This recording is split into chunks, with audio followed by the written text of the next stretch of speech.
Hi everyone. Super nice to see so many of you joining us on this wonderful Saturday over here. I have a lovely panel with me today, and I'm super excited to bring episode 3 to all of you. Abhishek, please introduce yourself. So once more, I'm Abhishek Nayak, currently a professor in digital marketing and analytics at the University of Amsterdam. Before that, I was in Spain for a few years and in Finland as well. And I'm also co-founder of a boutique consulting firm called Arbalest Partners, where we focus on digital transformation and growth strategies for startups and medium and small enterprises. Thank you.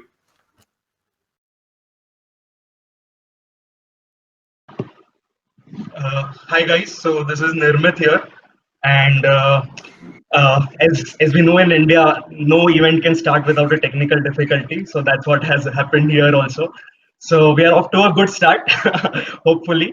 Uh, Currently, I am a marketing and technology consultant at Wipro, and basically my job is to help enterprise clients suggest marketing technology products, marketing technology tools and services which the CMO teams of the enterprise clients can use.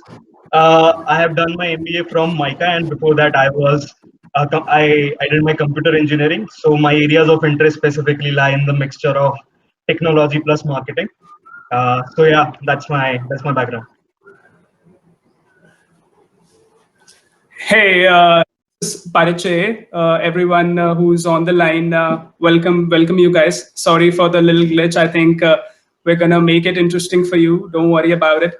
And just a little introduction about myself. I'm working currently with POPxo as the description says, a performance marketing guy, which is just a real fancy term for advertising only, just like old advertising used to happen.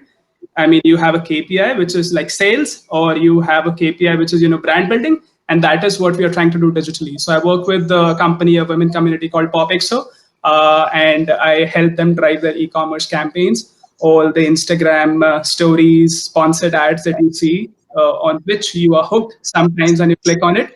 That is done by me. Yes. That's awesome. What a lovely intro. So nice to have you. Yeah, thanks.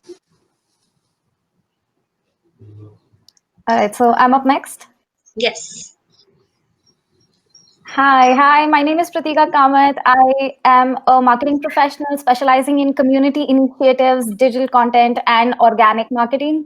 So I basically lead community initiatives at Yourstory Media right now. My job is essentially to make sure that our people are engaged with us and every other brand that we work with.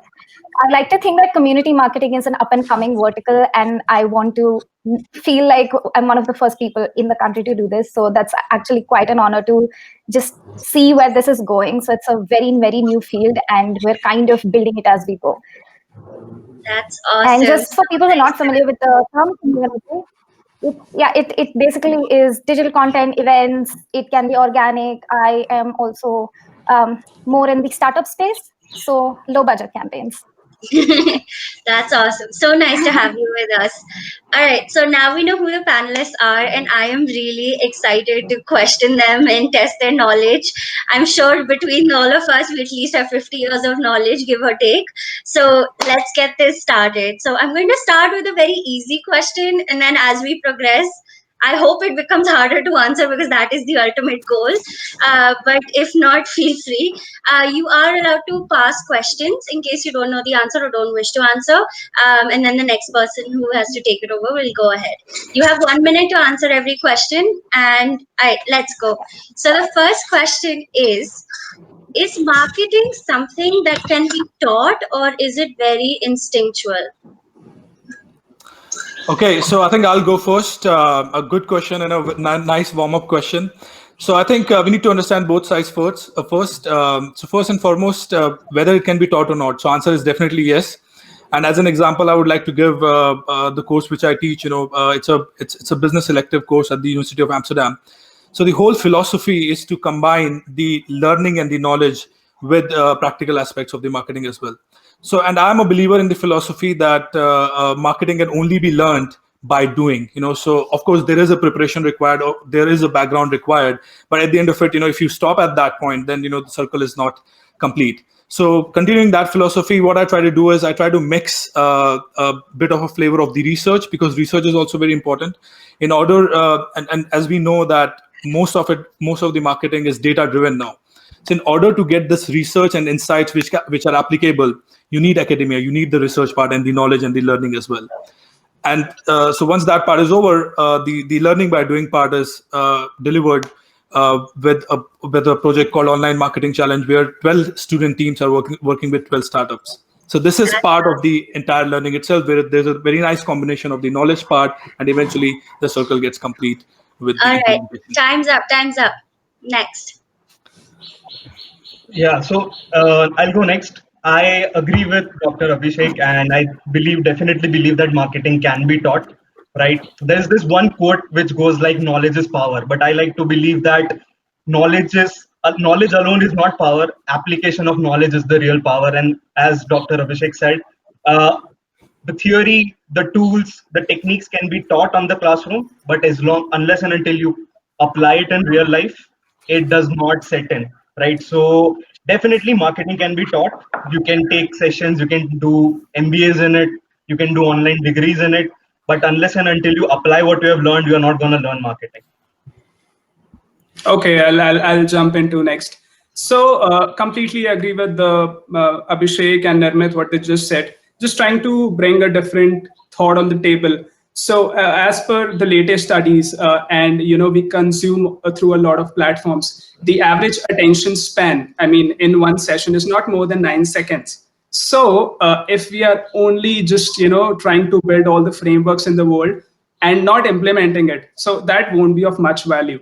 So it is quintessential that you experiment with your audience, and you discover for your brand, okay, this works for you and this not.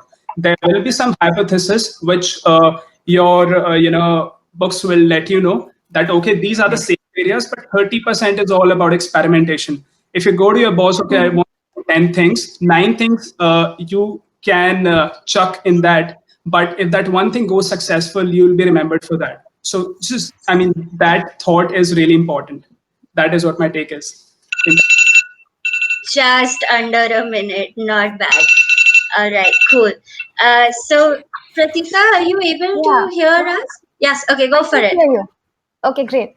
So it's a very good question, but in my opinion, marketing would have two aspects to it. One is creativity and one is data.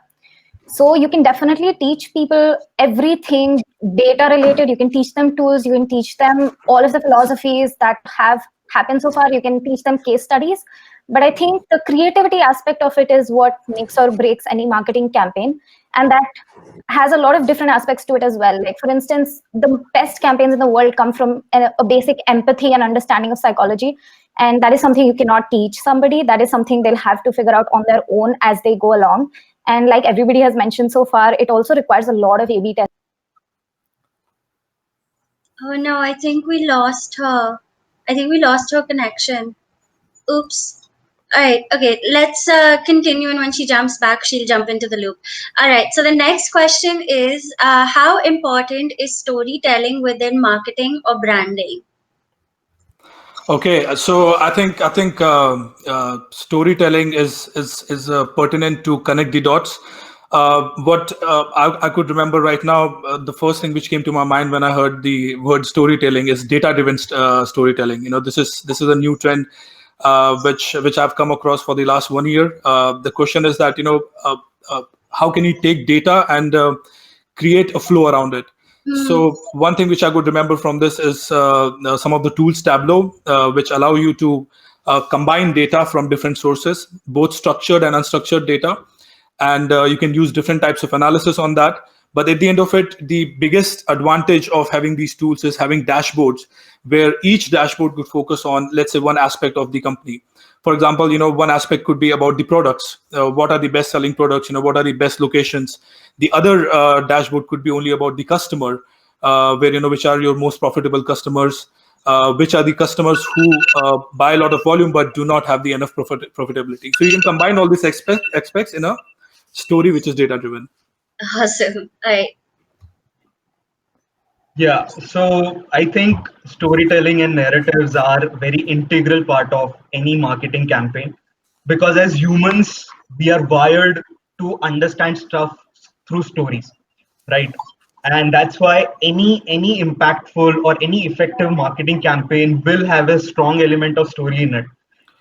I'll just ask the people who are watching this to do a thought experiment. Remember any impactful marketing campaign that you have seen, right? And you will definitely see that there is a narrative in place, there is a story in place. The advertisers and the people who have made this campaign, they know this that this is how it will impact the people who are watching it. And the latest example is the Surf Excel ad of Neki Nahi Rukegi.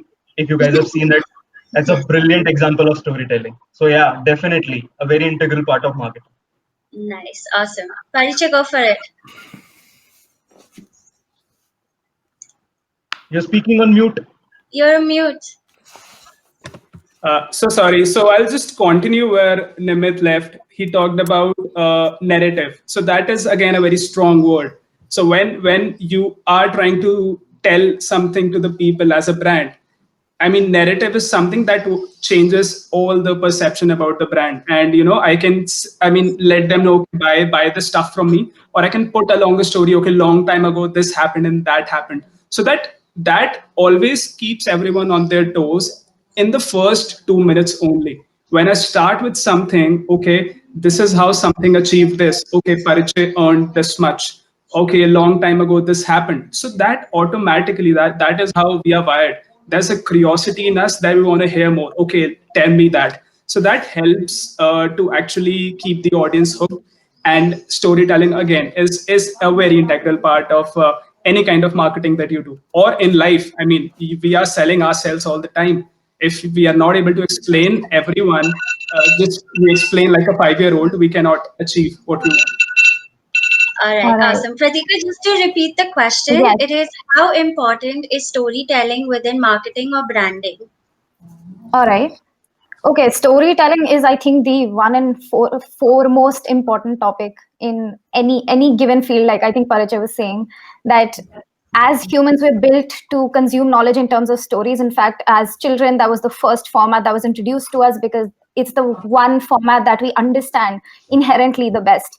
So any brand that is actually good at marketing would also be amazing at storytelling, would actually connect with you on a very basic human level, and that requires the storytelling aspect, obviously. And especially when we're designing phase wise marketing campaigns, each of them have to be connected through a story as well. So couldn't stress it enough. We have done so many storytelling workshops at this point, and it goes across all verticals and fields. So even in marketing, it's super essential.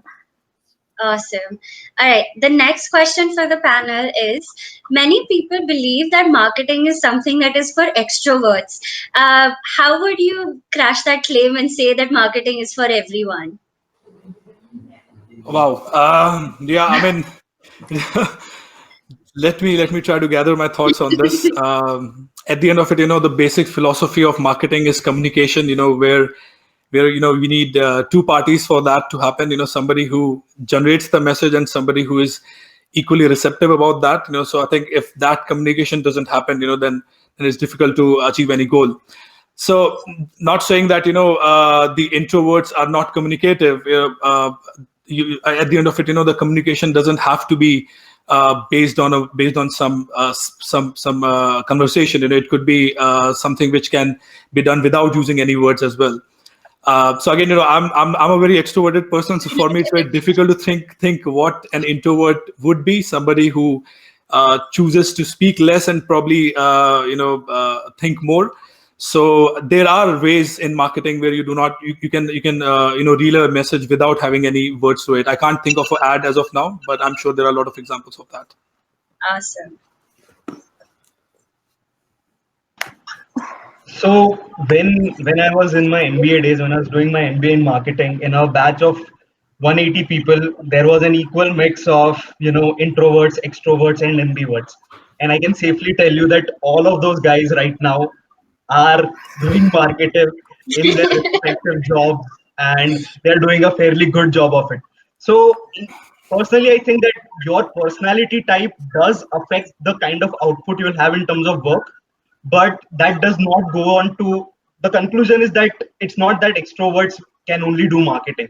That is not true at all, because there are studies which prove that introverts are more insightful, right? So those kind of studies are also there. But the bottom line is that your personality type does not affect the marketing work, professional marketing work that you're going to do. Awesome. Nice answer. Parichay, go for it. I think that Parichay, can you hear us? I can hear you now. I think the connection was lost. I thought I'll miss the question, but again, so my fellow mates answered. I mean, the question is interesting. As they say, okay, the introverts can be very, very good storytellers, but as a person, they are more held back and they think from more perspectives. If I have to actually distinguish, so a very people person would actually have, one thought in the mind that I want to talk to a person and I want to gain something out of it. Whereas an introvert who is at the back end, he knows, okay, this is how this kind of conversation is happening. So that kind of trigger, and you don't have to be a face-to-face person nowadays while you are in digital. So he can very well, craft the ad copies and target people really well. So I think we are off the world where an introvert guy will be any less competent.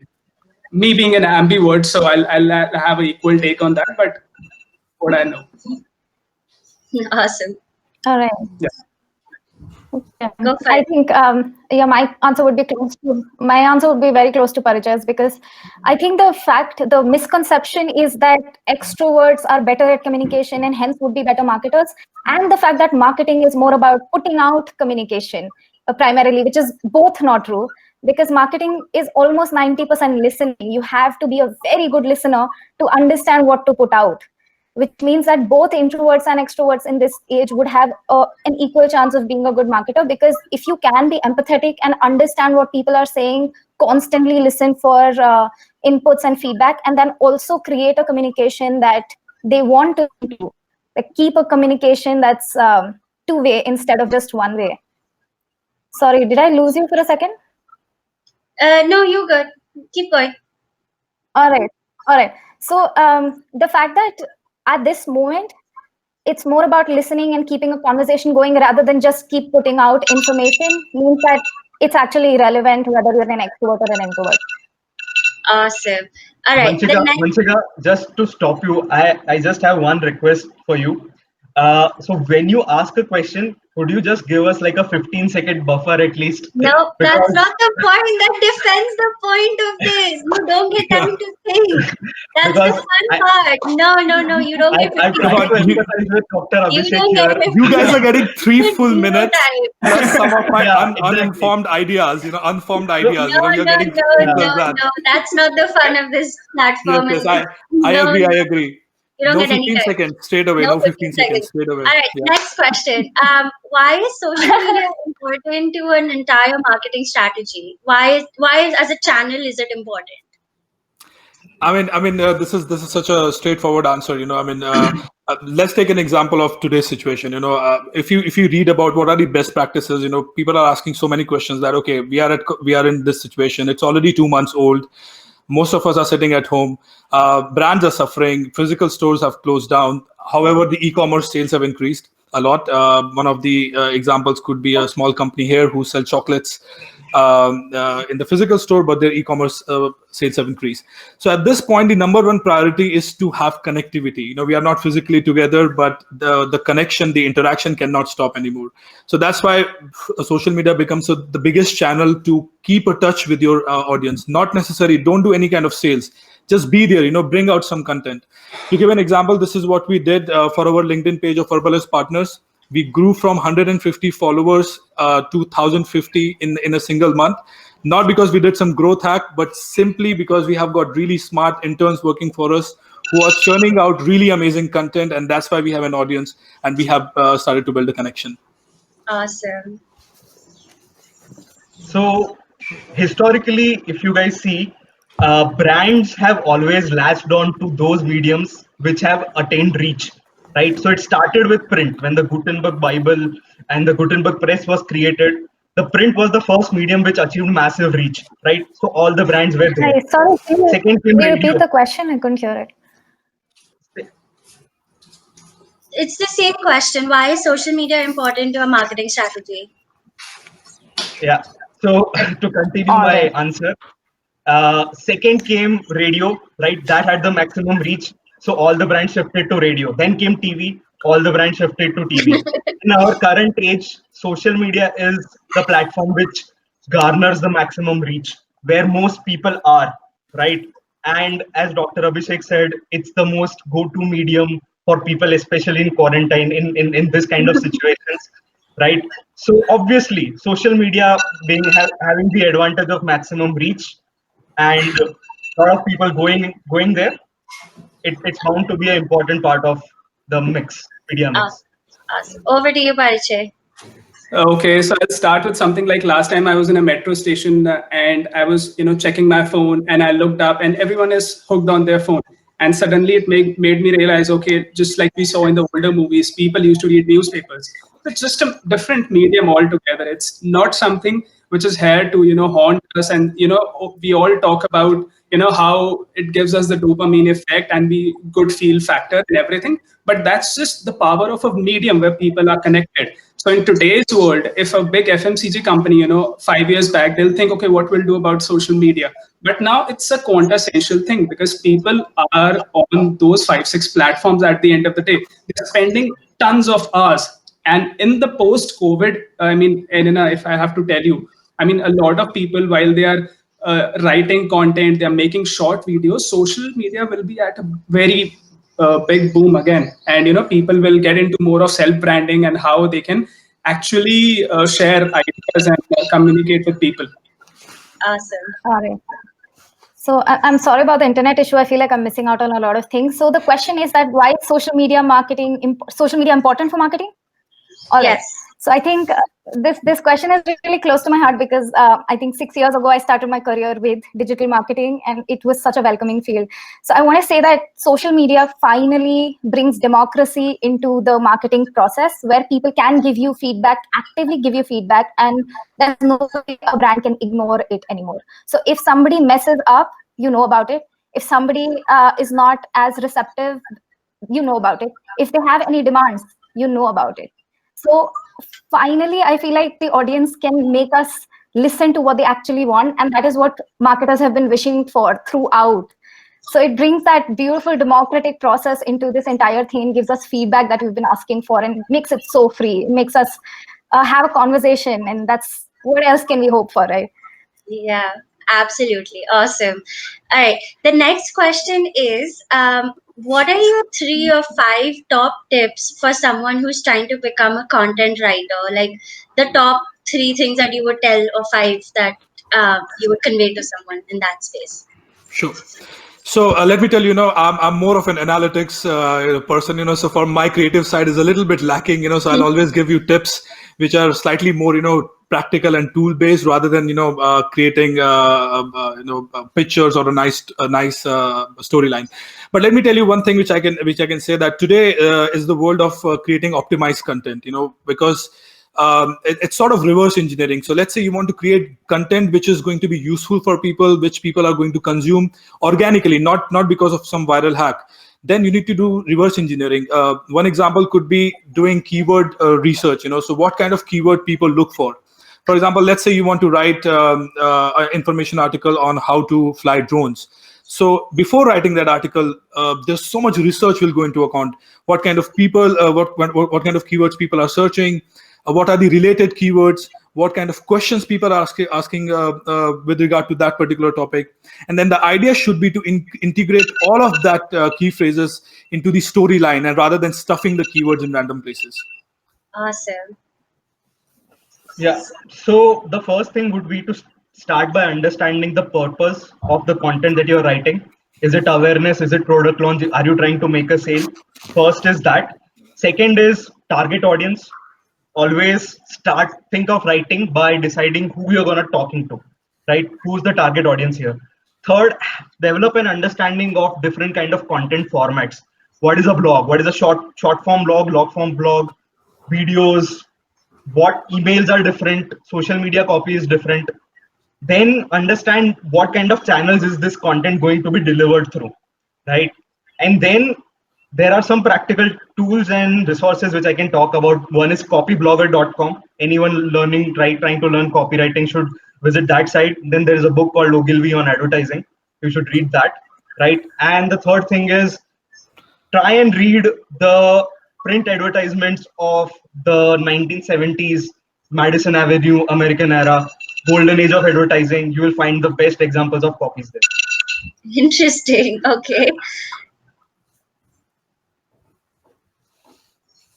Unmute. Unmute. I'm so sorry for that.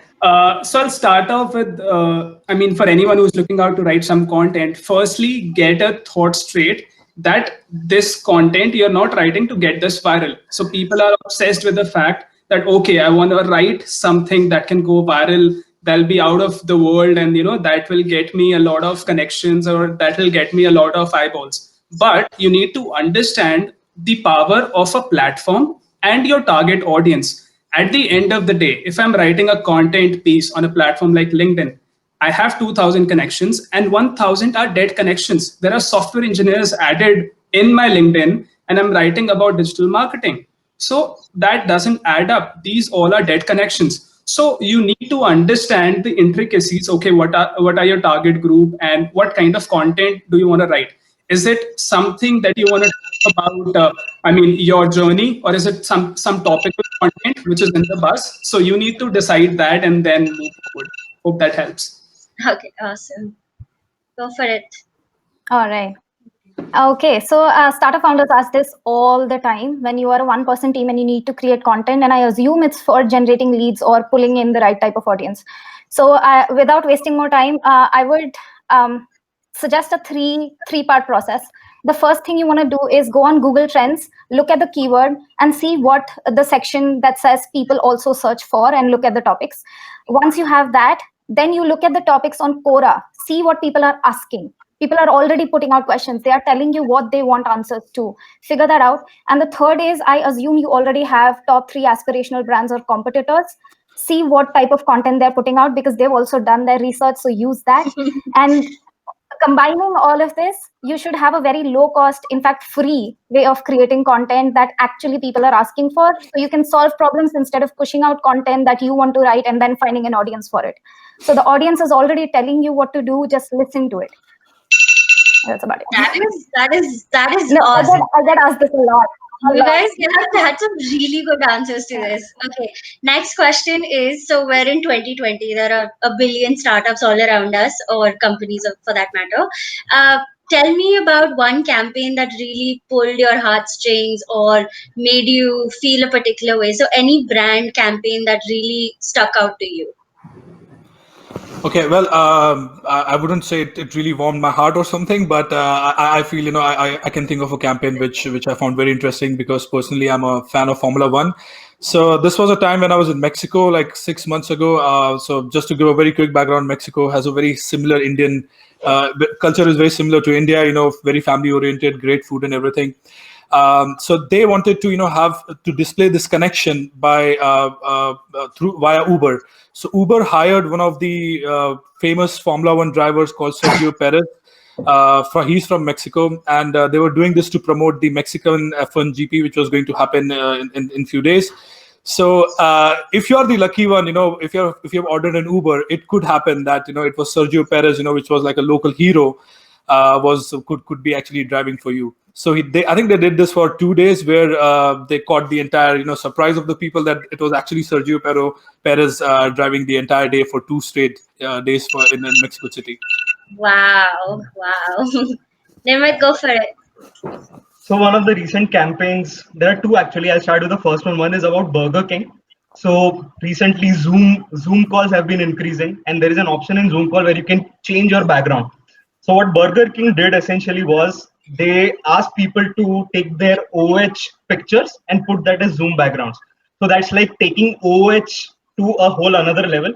and they offered to give anyone who does that, they offered to give a Whopper for free, right? And that will be delivered to them. So one is they are combating the sales part of it, because in-store restaurant sales are not happening, so online delivery is happening, and then their OH space that they have like invested so much in, that's not going to waste, because they are getting people to put that as a background on Zoom. So that's a very innovative way to think about it. And the other one is Surf Excel, Neki Nahi Rukegi, which basically uh, champions the frontline heroes of during this COVID-19 situation. It's a very heartwarming campaign, and I have a bias towards Surf Excel campaigns anyway. So that's gonna be the one. Awesome. I think both Abhishek and Nirmit talked about B2C campaigns. I mean, I do have some in mind, but I'll really want to talk about a very unsexy B2B product, which is like Airbox. Okay, I mean, we all know. Okay, it's a cloud storage thing. Back in 2008, while they were growing, they only had say only 500,000 customers, and they didn't know how to actually expand. And back in the time, they hired an AdWords guy. So one lead was costing close to $250 for a $99 product. So what they did was they actually started a very smart referral program that every person you refer that gets like a 1 GB extra free storage. And that blasted the market. In the next 10 months, they grew up to like 3,900%, and their base went on to 2 million. And so that's one of the crazy campaigns that I've heard in the B2B space, and I thought of sharing it with everyone. Awesome.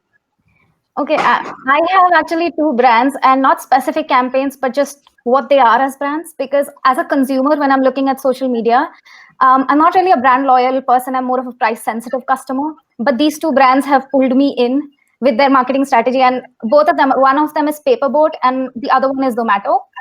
So both of them know that their audience is Indian, their audience is millennial, which means they grew up in the 90s.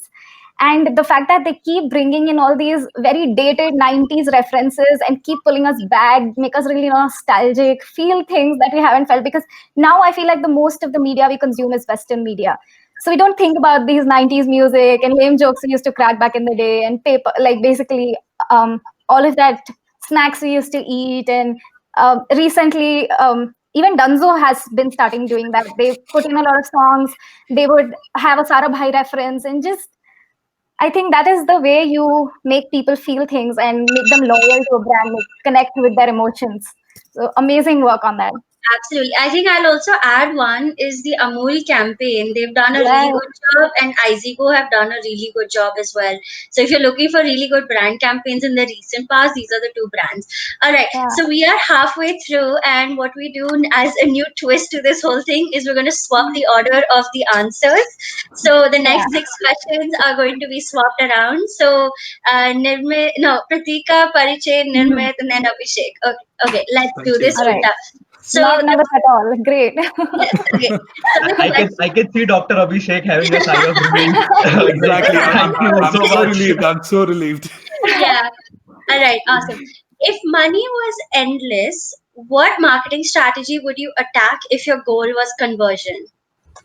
LinkedIn, 100%. I would go through LinkedIn, and because LinkedIn is the most expensive platform, the only reason why we don't use it all the time is because we don't have the budget for it. Love LinkedIn, and I think I would just go all ham on LinkedIn.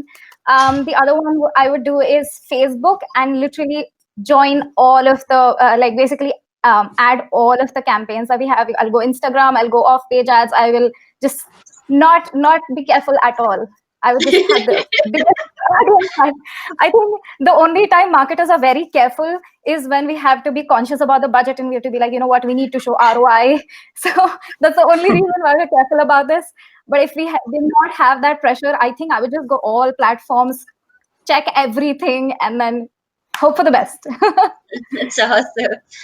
All right, go for it, Parichay.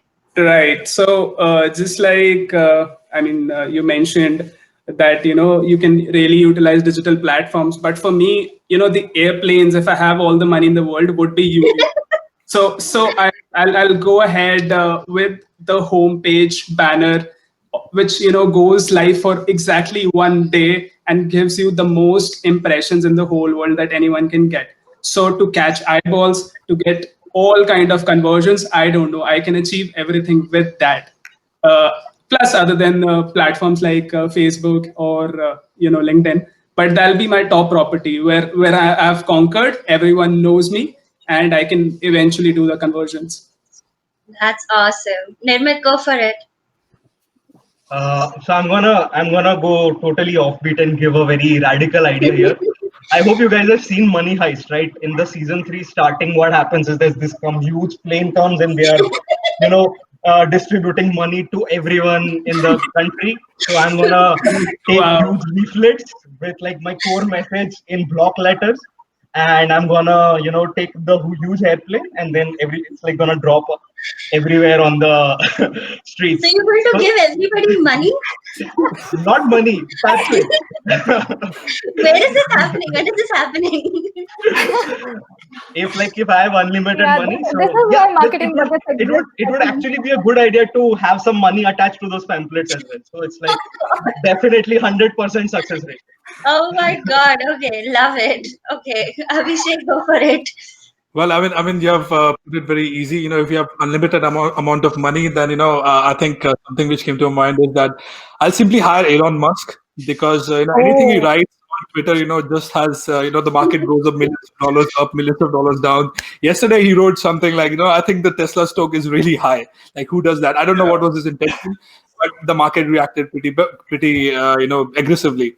So I think if I had all the money, I'll just ask him that, hey man, let's follow this storyline and let's get like 5 tweets out of you and capture the entire market. So that's the That's only thing. awesome.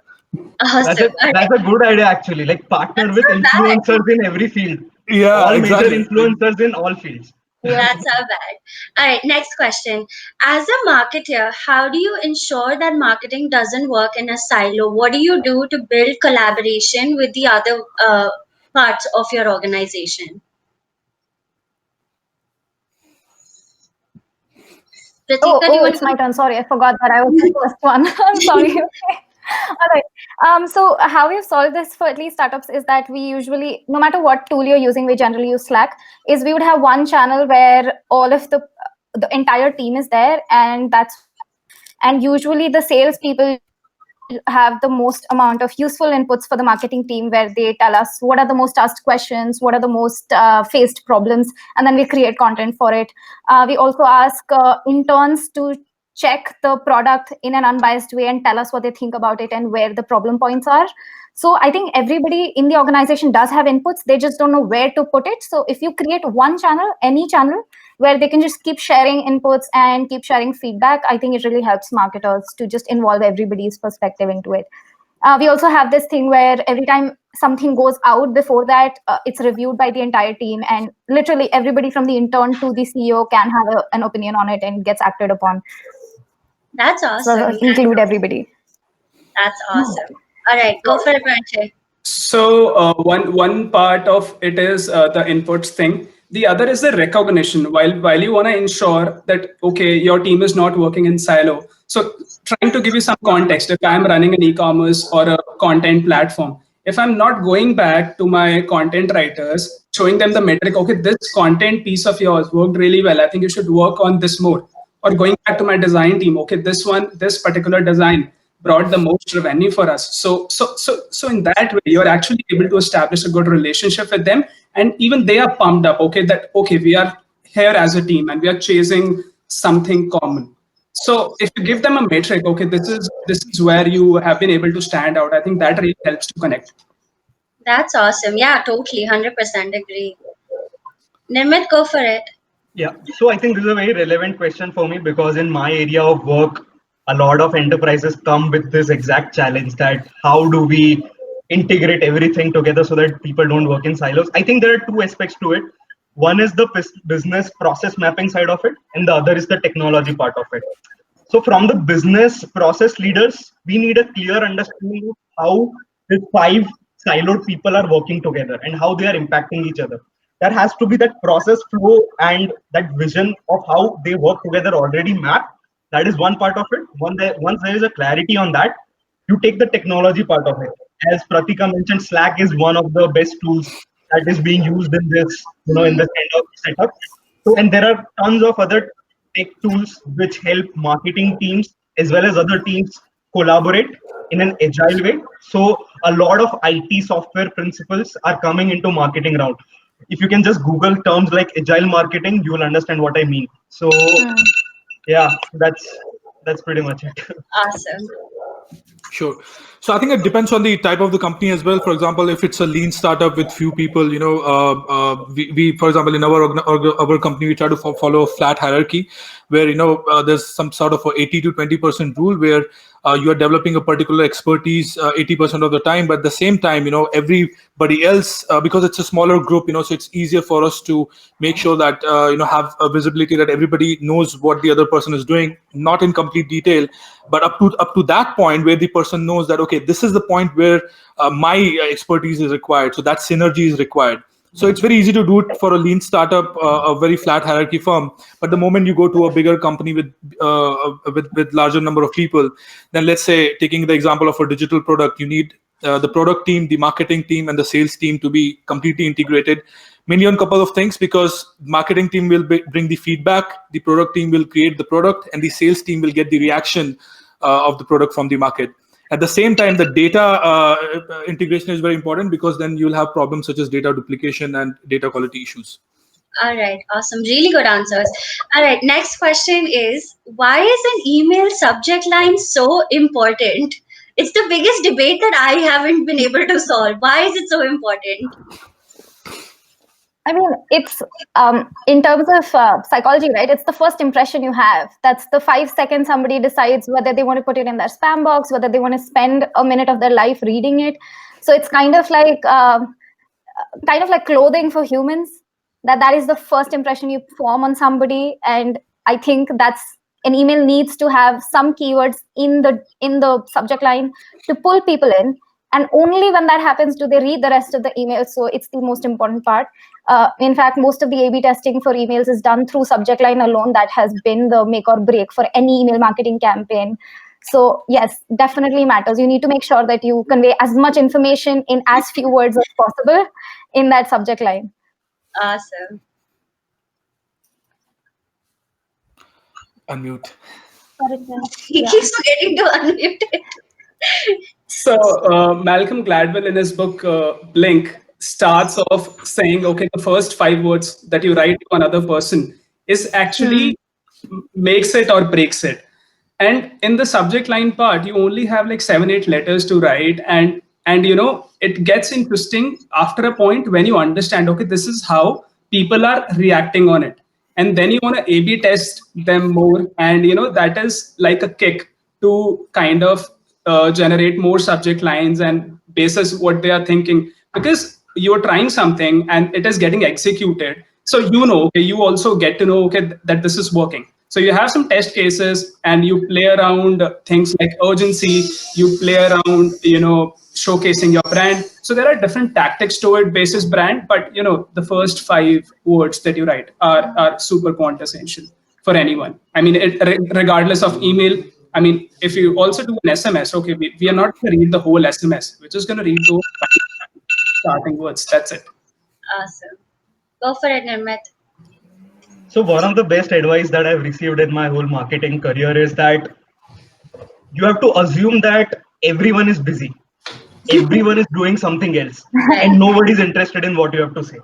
Start with that assumption whenever you are trying to say something. And what you are as a marketer or a communicator essentially trying to do is to tell that person, no, stop what you are doing and listen to me, right? And in order to do that, you need a very solid hook, right? And you need a very strong line that hooks the people from stopping what they're already doing and listen to you. So for instance, if somebody's talking and like I tell you, अरे यार तू सुन मेरे साथ एक mind blowing चीज हुई आज, everybody's listening to me now, right? That is what essentially email subject line is basically. So you have to hook your audience, assume that they are always busy, and by your message you are trying to hook them, break their attention, and asking them to, hey, look, I have something interesting to say. That's why email subject lines are definitely most important. Interesting. Just under a minute. Yeah, I think all of them put it very, very clearly, and, I can also bring the research perspective into this. There are so many papers which are published on the best practices of email marketing. One paper published in the Journal of Marketing a few years ago, they did an experimental study, basically a couple of studies out of the many studies where they were looking at the length, the tone of the subject line. That was one study, and they wanted to know which one works better. So emotional appeal usually works better than the commercial appeal or the promotional appeal. On the other hand, they also check the consistency between the tagline and the subject matter itself.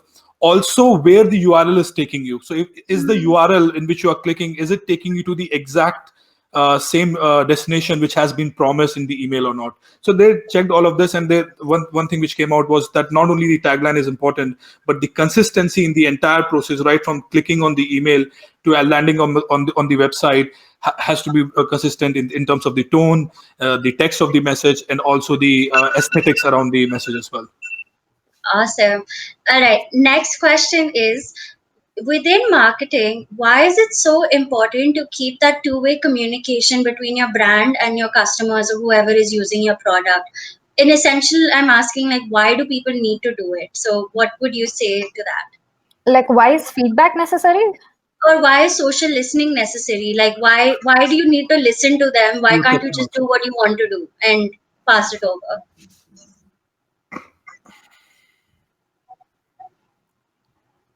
All right, why? I mean, again, your audience is kind of spending their money, their time, their attention on you, and you need to understand whether they want to do that, whether they want to, what is it that they want. Like, so feedback is always important. So, and another thing is brand loyalty. I feel like the brands that listen to customers a lot and respond proactively also get brand loyalty. So, for instance, Zomato gets a much better brand loyalty than Swiggy would, because Zomato has an amazing customer service team. So, people, when they feel heard, connect with the brand a lot better and on a lot deeper level. So, you need to have channels that are open and people, they had an active contribution in the brand. For instance, a lot of amazing feature ideas for the leading brands have come from people, because they are the users. They need to tell you what they actually want to use. So again, the feedback, I think, is the most important part, and brands generally die out when they stop listening. You need to constantly listen. Absolutely agreed. Parichay, go for it. Unmute yourself. Yes, I did that right this time. So taking a very simple example, if I'm making some products and I think, okay, this is the one which is gonna work best for me, but the numbers shows me a different picture. So if I'm hooked to the fact, okay, this is gonna perform, neglecting the user data, how people are perceiving my brand, I'm gonna eventually go down. So the thought of trusting your data and how people are thinking, what do they actually want, really helps. I'll give you a quick example of Zendesk and Freshdesk case study if anyone has read. So when Freshdesk started their process in India, Zendesk CEO called them a complete ripoff of the website, and they just copied the concept and everything to Freshdesk. To which Freshdesk responded, because their audience wanted to know, okay, is it a real ripoff? Where they actually made a website in the name of Freshdesk Zendesk ripoff, where they're talking about all the conversations and telling them how that we are still better. So when the audience demanded, they stood strong and showed them all the facts rather than just holding and saying, okay, we are in different ways. So that website is still live. You guys can check it out. Time's up. All right, Nirmit, go for it. Yeah. Nirmit, are you muted? Unmute. Why can't I hear you? Yeah, Okay. yeah. So a couple of points. The first thing is that customers today live in the golden age of choice. It is very easy for a customer to make a decision, change his decision, come back and change his decision again, all in a matter of 5 minutes, right? And so if you're not listening to your customer when he's trying to change his decision, you are losing out. Second thing is, why not? If you are getting information which will potentially help you improve your marketing efforts and eventually at the end help you improve your bottom line, why would you not do that, right? It would be like a foolish thing not to do it, right? And the third thing is that There is a quote which my data science friends like to use, that my data is greater than your feelings, right? So if the customer is telling you something, right, and you're not listening to it, and you are just trying to go by your own thoughts, own feelings, your own sense of what is right and wrong, that's not gonna work. Awesome, awesome. Yeah, I think user-generated content analysis is such a big trend because there's so much data which is being produced by the people itself, and that data is unstructured data in the form of text comments, the reviews, tweets, and then you have so much of video and audio data captured as well. So for a brand, it's obviously important to understand, what people are talking about, not only understand but also measure it in a certain way. So to give an example, some of the activities which brands can do is firstly reputation management. So for example, anything goes wrong, people start reacting on it. So before it goes viral, it's very important for a brand to intercept that particular trend and try to spin it in a positive way or give a solution. Secondly, lead generation. There's every time you have some intention of buying something, people give so many they write messages which have so much intention. Let's say you like somebody's new camera, or you show interest in a new location. So lead generation can be very important as well. Thirdly, engaging with the customers. Time to time, you need to give feedback to the consumers. So for these reasons, they need to listen and measure what people are saying. Awesome. Lovely answers. All right. Last two questions, and these are really tricky questions. I'm really excited to see what you guys have to say. So the question is, like, we all live online all the time. We're all stuck to our phones on digital channels, social channels, whatever. If I took that away from you and said you have access to no digital channels, how would you market your product? Because Prateeka's already like, oh God, what do I do? What? I Yeah, don't know how to live for 2 seconds. seconds. Not just as a marketer, I wouldn't know how to do anything as a human, I think. Okay. If it actually happened and I was able to live through it, then I would go through the ambient strategy, where basically I would create a framework of people who can SMS each other, and then I would work on a commission-based model like affiliate marketing, and basically reward people on every sale that they make. But again, wow, I would be traumatized. And then if I do have more of a budget, I would also put it on auto rickshaws, billboards, like go old-fashioned. But again, I think the affiliate marketing and peer-to-peer would be the make or break for this specific marketing campaign, and finding a good incentive structure would be integral for this. Awesome. Parichay, do you want to go for it? Yeah, definitely. So if I land up in this situation, which is going to be pretty severe for me, it's for sure. But if I have to think of something, I'll work towards building a community. I think community would be something which will become even more important if you take all, because how are we connected on these social platforms? I mean, we are treated as a community. If we are on one channel, there are some particular intricacies through which we work, and that is how we are connected. So you have to take all that which was online and try to create it in an offline community where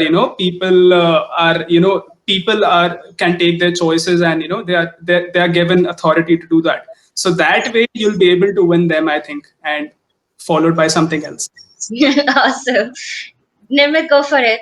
Vanshika, just to clarify here, the assumption is that only I don't have access to it, and the other people have access to it doesn't exist. There is no Facebook, there is no Instagram, there is no nothing. There's not even Google. Yeah. So essentially, what is happening is that the currency of attention is shifting from one platform to another. Essentially, that is what you are doing, right? You are eliminating one media, and that means that the logical assumption to make is that all the other people will shift their attentions to some other media, right? If not this social media, then some other media. What you have to do is you have to figure out what that media is and simply strategize and direct all your marketing efforts towards that media. What would be your mediums if you had no social media or Google? I think word of mouth is, the most effective thing that you can do. And as Parichay said, that community building. So a combination of community building and word of mouth would be like a good strategy, I think. Awesome. Go for it, Abhishek. Yeah, I mean, just to listen to all of them, one thing is very clear that, of course, you need to find that media where people spend most of the time. Right now, people are spending most of the time on the mobile, so that's why mobile media is becoming the next thing. Let's say we do not have all of this, then of course I'll try to find places where people are spending most amount of time. And where do you get the biggest entertainment? You get the biggest entertainment from TV and the all these soap dramas which are going on. So Yeah. unfortunately, even though I highly disagree with that content, I'll have to tune into places like Big Boss and things like that, so that that's where people will be spending most amount of time. So I'll have to use that space for advertising. So that's one thing. Apart from that, because I feel that everything which I want to do should be organic and intrinsic. So running some events, where people can come together, and that's where I can explain my product or the service which I'm offering, and offer them something more interactive than just a plain event. That would be my second strategy if I don't have anything digital. Awesome, awesome. I'm sad that Prateeka had a break off, but she's going to be back in a couple of seconds. So let's just move on. The next question and the last question for this session. I'm so excited to wrap it up with this because this is another one that I haven't been able to answer. Is do I need a blog on my website? Yes or no, and why? Prateeka, the question is, do I Yes. need a blog on my website? Yes or Mhm. no, and why? Okay, there can't be a single answer for this. Blog matters if you are a B2C brand that needs to communicate with people and basically have an inbound marketing strategy. If you do not have a strategy for inbound marketing, it's just an optional ad. But only if you have a strategy to pull in people through content does a blog add actual value where you would have an actual team to sit and create content. Otherwise, it's just if you want to have one, great. If you don't want to have also. So yeah, this pretty much depends on whether you are a B2C brand and whether you want to pull in people through content, basically. Awesome. All right. Go for it, Parichay. I think for me, regardless of B2B or B2C, it's about the recall part, which is important while we are on any platform.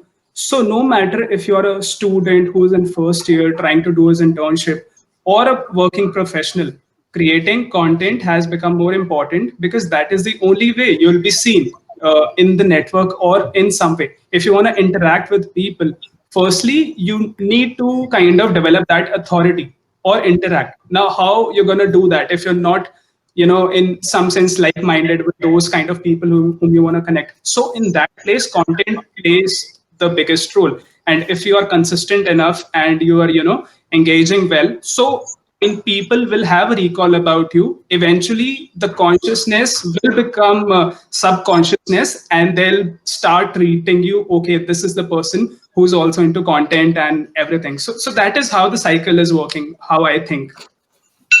Awesome. Just under a minute. Nirmit, unmute yourself and then go. Yeah. So as someone who has built his own blog from scratch and as someone who has helped freelancers building their blogs, what I have noticed is that your your blog is a sort of a lead generating mechanism. You are not selling your blog, right? You are selling a product or a service. You are not selling your blog. What you are essentially doing with a blog is gaining currency of attention, right? And there are so many such examples where people who have started by blogging and eventually they have come out with a book or eventually they've come out with a some course or some product, and that has helped them eventually grow the sales of that product or service. So initially you have to see the blog as a lead generating mechanism, as something which will gain attention of people, and then you have to translate it back to how it will help you sell a product or service, which is what comes which ties back to what Prateeka said in the beginning. Awesome. Awesome. Yeah, actually, I totally agree with Nirmit. I think for me, having a blog is not an option. That is a compulsion that you should have it.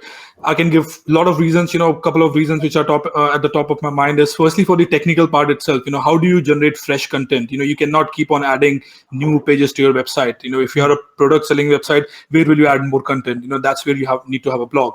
An example comes to my mind. It's a e-commerce company who not an e-commerce. I mean, it's a mix of e-commerce and physical called Gol and Gol from Amsterdam. They sell wines and whiskeys. So they came up with an amazing blog strategy where they came up with blogs such as 5 different types of wines, and for each of the part they had an option that, okay, if you want this wine for this particular occasion, this is the link to our e-commerce store. They also came up with 5 steps of whiskey tasting, talking about different types of whiskey, what is the difference between Irish whiskey, Scotch, what is American bourbon, and these kind of things. So that generated, as Nirmit pointed out, a lot of leads were generated because of that. At the same time, for your metrics such as domain authority, number of backlinks, you need to have blogs. So that's not an option. That has to be there. Awesome. What a wonderful session we guys have had together. We have some audience questions, so I'm really excited. We've got 4 questions so far. In case you do have any more questions, please feel free to add them in. I'll try and get them answered. We have till about 6:30 to be live. Uske baad we need to move on, but I'll ask the questions that I can see. So Anish asked that there are a number of food-related handles on Instagram.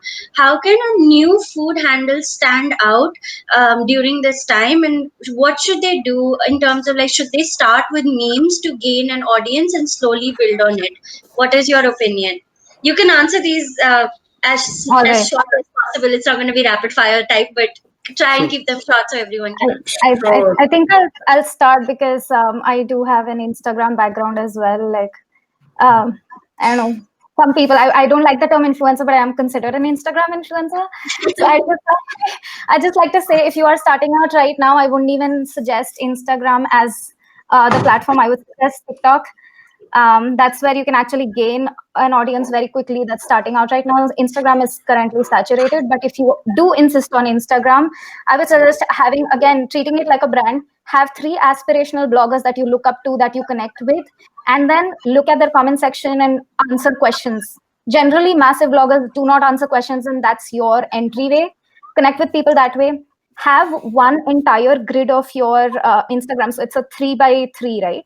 So have one entire row that is dedicated to featuring food from other people, like featuring food posts from other people. And that way you pull in a lot of audience and a lot of people will start tagging you. That is one way you can start, and keep engaging with people you actually connect with the most, because you need to pull in a lot of people. And one thing I always tell everybody across verticals is that use all 30 hashtags. You can use up to 30 hashtags. Do not miss a single one. And to prevent shadow banning, you need to have very different 30 hashtags every single time. So keep circulating a lot. Damn, that's a lot of work, but okay, I see your point. I'm telling you, it's saturated. The platform is saturated. I wouldn't suggest starting right now. I'll completely agree to that, because every platform has a cycle. Okay, Instagram was going great when it started, or it was at a nascent stage, so they would give organic reach more. Okay, exactly.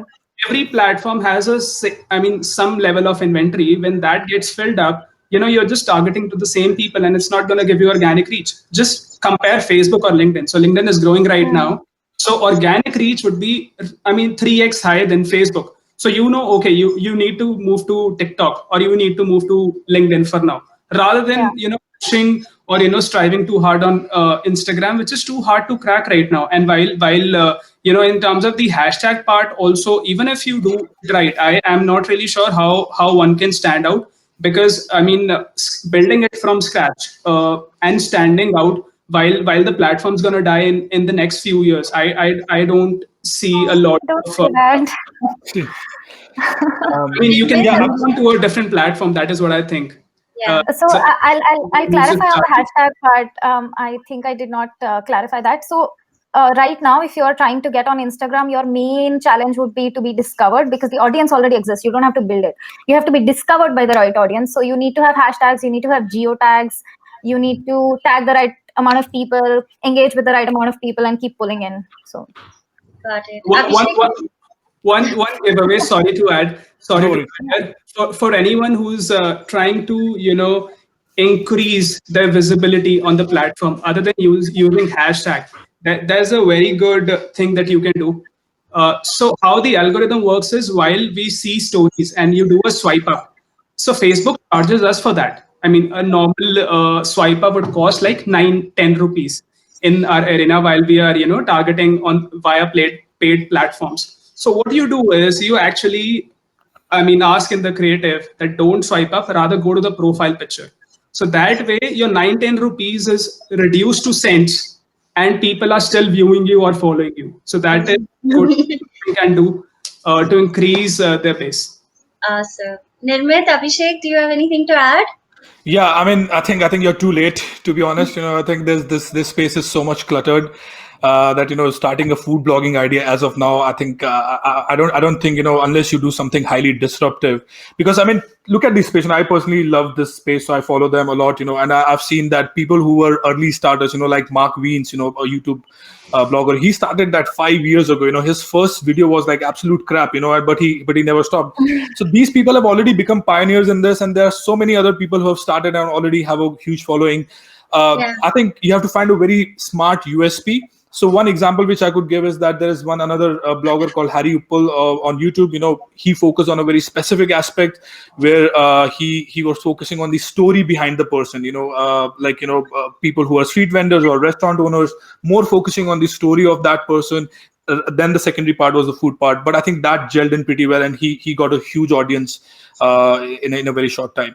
But if you're looking at just posting pictures on Instagram, then I think a maximum you could get is probably your friends or your friends of friends to like it. But if you want to go viral, you have to do something highly disruptive. Probably go to Himalayas and start cooking there. And then if you get Wi-Fi signal there, then probably you could have a very high following. Yeah, I would be willing Nice. to. I would be willing to follow that. Yeah. Yeah, me too. Nirmit, Why go not? for it. After Corona, that's the plan. Just go somewhere and take it. I think all great points have been covered. Just 3 points from my side would be: one is, as Dr. Abhishek said, you have to do something highly differentiated. And though I would not suggest going to Himalaya, I would say pick a cuisine, maybe differentiate yourself. Like, rather than going wide, go deep in one particular section and create your niche there, right? Then people would identify you not just as a food guy, but probably an Asian food guy or an Indian food guy. Something like that you can do, right? Which is a differentiator in this cluttered space. Second is, Instagram is primarily a visual medium, right? So your content production and the visual aspect of it has to be like on point, stand out, right? Because people have the expectations are such, right, from the people. So you Yeah. have to have that.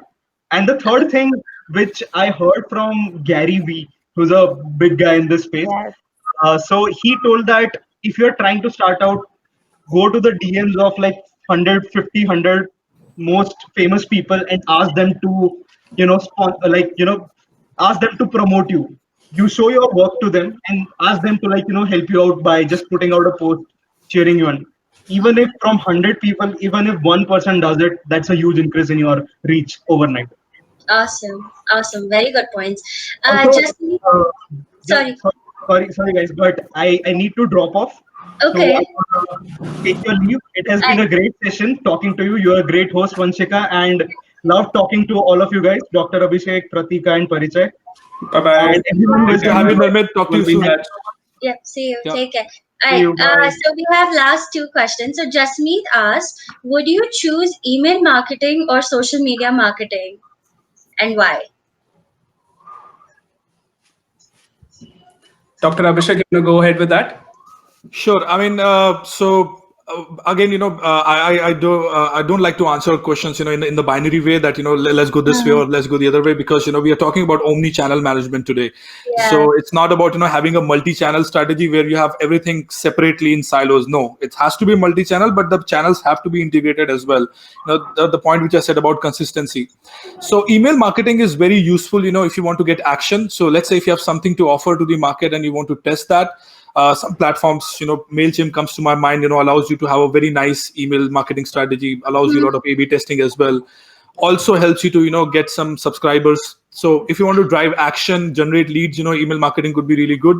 Social media marketing, I would say predominantly, if you're B2C, you want to develop a community rather than use it as primarily as a sales channel. but at some point of time, you can also convert it into a sales channel. So if you're running an omni-channel strategy, having the same message across email and social media is definitely important. Awesome. One thing to just add here, if the user is trying to get into the email part of it, he needs to get into the automation also. So you cannot be manual about it in today's time.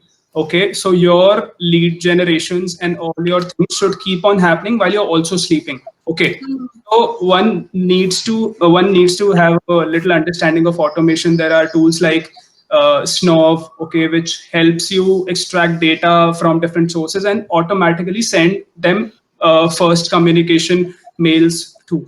So you need to explore that, and there are tools like OmniSend, which helps you set triggers, which helps you set flows. That okay, if someone is opening in the first 2 days, there's also a promotional message sent to him. So you need to be, using all the channels and doing the cross marketing in the right way. Doing just email and doing bulk emailing won't help. Firstly, you will struggle with your domain reputation. You're gonna work on it for a month, and later you're gonna be just in their not in their primary, but somewhere in the promotions folder. So Yeah, choose absolutely. wisely with whichever platform or service you go ahead with in email. All right. I think thank you for covering a lot of tools and the fact that this where strategy is concerned. I would just share my personal experience just to add a little bit. So over the past 5 years, I think I've worked with around 50 brands, and the one variable I have noticed between email and social media where conversion happens a lot is based on two things. One is the pricing of the product, and second, if it's a recurring service or not. Is it a monthly service? Is it a service that you have to pay on a recurring level? Yeah.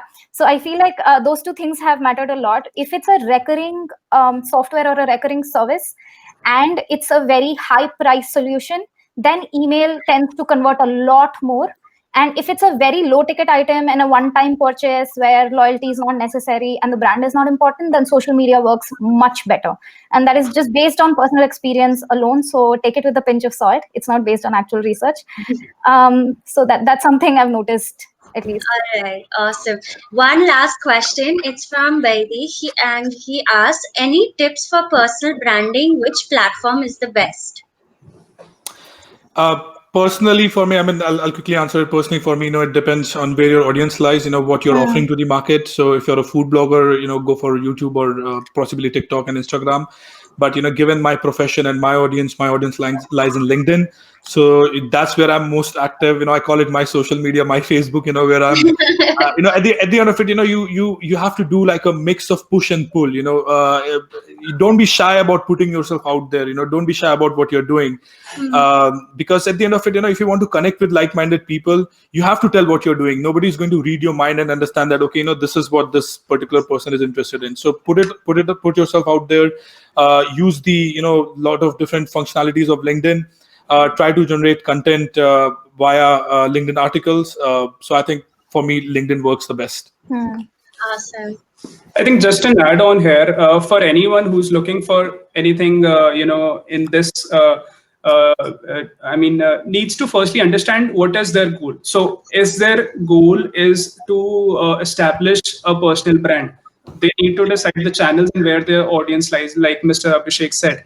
Now, later, it's also important how you are, doing the basic fixes right. So, if you are not highlighting in your headline that you are a digital consultant or you are someone who can facilitate you in some way or the other, and you're just writing without a human touch some cliched headlines, so no one's going to notice you. So you need to stand out by actually writing something which is valuable to the other person. So even if I'm a student in first year, I'm great at, say, managing my time. So I can always write, I can help small startup businesses help their time with their time management. That is what I do right now.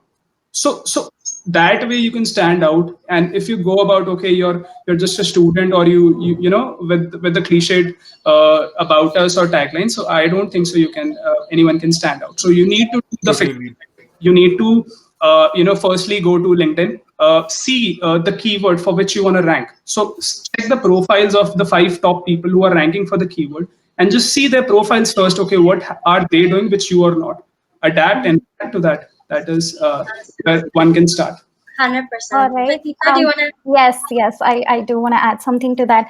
I just want to add like a perspective. I think both of them have given a lot of actionable tips, and that's super important, obviously. But just how do you think of yourself is very important.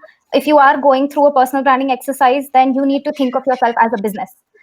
And it's very difficult to do because you're a person and it's hard to see yourself that way. But when you see yourself as a business, then you need to figure out who are you trying to reach, what is your actual KPI, how do you define success metrics.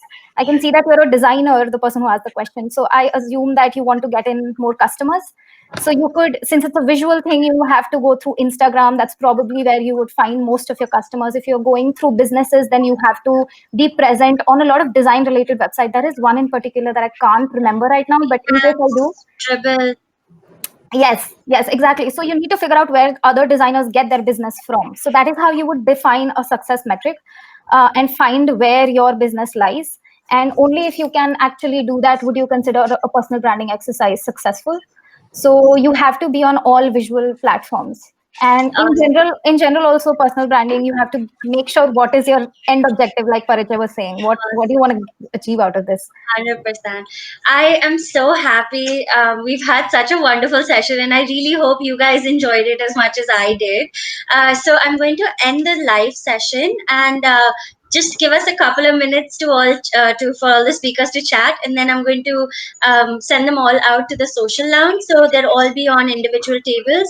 What you can do is just click on that particular table, and you will be allowed to sit and chat with them. So I loved seeing you guys. Thank you so much. Stay in the loop.